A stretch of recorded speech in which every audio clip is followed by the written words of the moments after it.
All right, everyone, happy Tuesday. Let's get you outside because it looks a little nicer than it did yesterday. I'll say that, to say the least. Beautiful blue sky starting to come back over our Providence sky cam here. The Independent man getting a little bit of a tan. We love to see it.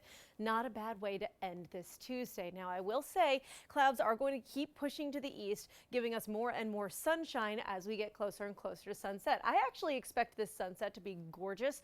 So if you have any photos and videos of it, I would love for you to send them to the Now Local News app.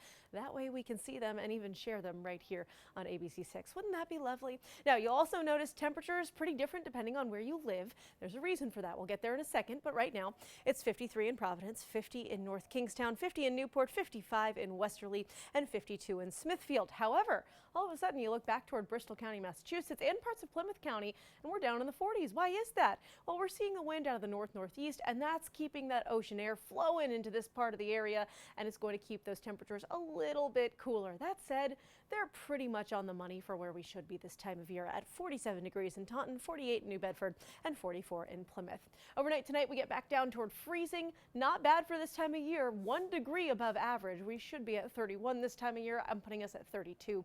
Clouds continuing to clear overnight. If you're sending the kids off to the bus stop tomorrow, I would say a layer is a good idea, but we will get back up not just into the mid-50s by the afternoon, but the upper 50s too. More than that in just a second, but you can see again in the morning it's going to be chilly, even with the sunshine we'll get early in the day.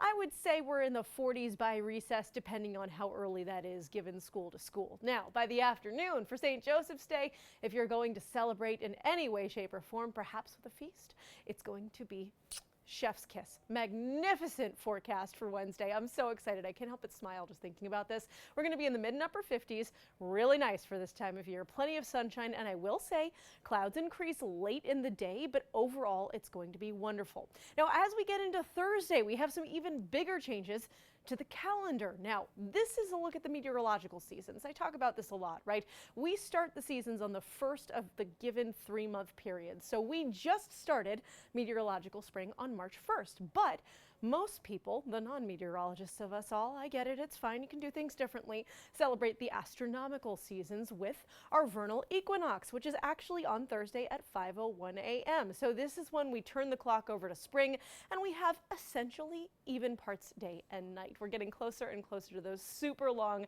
sunny summer days. One season at a time, we're just turning to spring first. Now, the first day of spring, how does it look? It looks okay. Honestly, it looks pretty springy for this part of the country. We're going to be in the mid-50s, a little warmer than average, but we have more cloud cover throughout the day on Thursday. A few showers as well dotting around the area. And then we have the heavy rain coming down late Thursday night into Friday.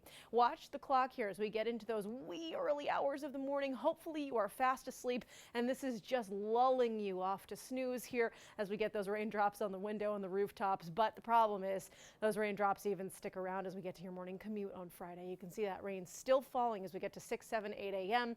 And for those of you looking at this map going, hold on, Christina, I did not sign up for these colors. Yes, we do have the potential for some winter weather, but that's mainly going to stay off to our north and west. So if you are in the Worcester Hills, if you're heading out to the Berkshires, that's where we could see some of that winter weather. But I do think the potential for a tiny bit of wintry mixing is possible. We're going to keep a close eye on that. After the storm leaves, we have a pretty decent weekend on tap. Temperatures in the 50s both days. It's not going to be picture perfectly sunny either one, but we get a little sunshine both Saturday and Sunday.